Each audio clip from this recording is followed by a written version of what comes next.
السلام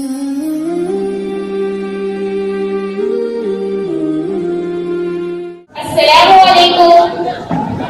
وعلیکم السلام ورحمۃ اللہ وبرکاتہ۔ بہن لائف کتنی ایزی ہو گئی ہے نا، میں اپنا ہوم ورک اسائنمنٹ سرٹیفکیٹس بھی اے آئی سے کروا لیتی ہوں۔ بہن ایزی تو ہو گئی ہے، لیکن تمہیں نہیں لگتا تمہاری اپنی محنت اور سوچ کم ہو رہی ہے؟ بہن جب شارٹ کٹ اویلیبل ہے تو اتنی محنت کیوں کریں؟ بہن ہر شارٹ کٹ صحیح نہیں ہوتا، کبھی کبھی شارٹ کٹ انسان کو غلط راستے پر بھی لے جاتے ہیں۔ سیٹو ڈسکشن بہت گہری ہوتی ہے۔ اسلام ہمیں غور و فکر یعنی سوچنے کا حکم دیتا ہے۔ اگر ہم اپنی عقل کا استعمال ہی نہیں کریں گے تو کیا یہ اللہ کی ناشکری نہیں؟ میں نے کبھی اس اینگل سے نہیں سوچا۔ اور صرف اتنا ہی نہیں، کچھ اسٹوڈینٹس اے آئی سے چیٹنگ بھی کر رہے ہیں۔ مطلب اسائنمنٹس کاپی کرنا، ایگزام میں آنسرز نکال لینا، یہ سب دھوکہ ہے۔ بالکل، نبی صلی اللہ علیہ وسلم فرماتے ہیں من غش فلیس منا، جو دھوکہ دیتا ہے وہ ہم میں سے نہیں۔ یہ تو بہت سیریس بات ہے۔ C3 فیک نیوز کا مسئلہ۔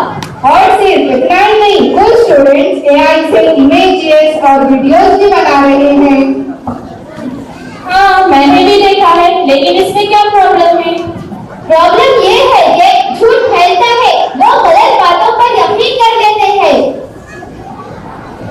قرآن میں اللہ تعالیٰ فرماتے ہیں سورہ حجرات آیت نمبر 6 میں، اگر کوئی خبر لائے ہو تو تحقیق کر لو۔ مطلب بنا ویریفائی کیے کسی کو شیئر کرنا بھی غلط ہے؟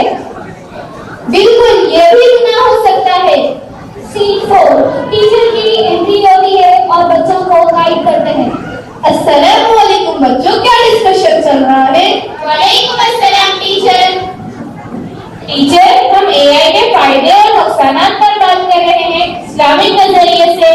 ماشاءاللہ، بہت امپورٹنٹ ٹاپک ہے، بتاؤ کیا سمجھا تم نے؟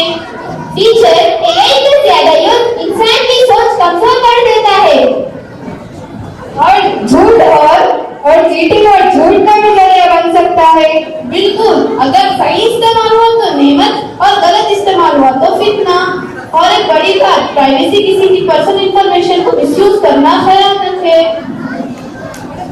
مطلب ٹیچر، اگر کوئی اے آئی سے کسی کی فیک فوٹو بنا دے تو یہ بہت بڑا گناہ ہو سکتا ہے، کیونکہ اس میں کسی کی عزت کو نقصان پہنچتا ہے۔ اسلام میں کسی کی عزت کی حفاظت کرنا فرض ہے۔ ٹیچر، میں سچ کہوں تو میں اے آئی پر بہت ڈیپینڈ ہو گئی ہوں۔ مجھے لگتا ہے میں اپنی خود کی سوچنا بھول گئی ہوں۔ یہی سب سے بڑا نقصان ہے، ڈیپینڈنسی۔ ٹیکنالوجی کو اپنا غلام بناؤ، خود اس کا غلام مت بنو۔ ٹیچر، اس کا سولوشن کیا ہے؟ سمپل، اے آئی کو مدد کے لیے یوز کرو، اپنی محنت اور اسکل ڈیولپ کرو، ہر کام میں اللہ کا خوف رکھو، سچ اور جھوٹ میں فرق سمجھو۔ مطلب اے آئی ایک ٹول ہے، ریپلیسمنٹ نہیں۔ بالکل، صحیح استعمال ہوا تو نعمت اور غلط استعمال ہوا تو فتنہ۔ ٹیچر، مجھے آج سمجھ آیا ہر ایسی چیز صحیح نہیں ہوتی۔ ٹیکنالوجی کو دن کے حساب سے یوز کرنا ضروری ہے۔ انشاءاللہ ہم اے آئی کا صحیح اور حلال استعمال یوز کریں گے۔ ماشاءاللہ، یاد رکھو اللہ ہمیشہ دیکھ رہا ہے، آن لائن بھی آف لائن بھی۔ اس ڈرامے سے ہمیں یہ کنکلوژن ملتا ہے، اگر اے آئی کو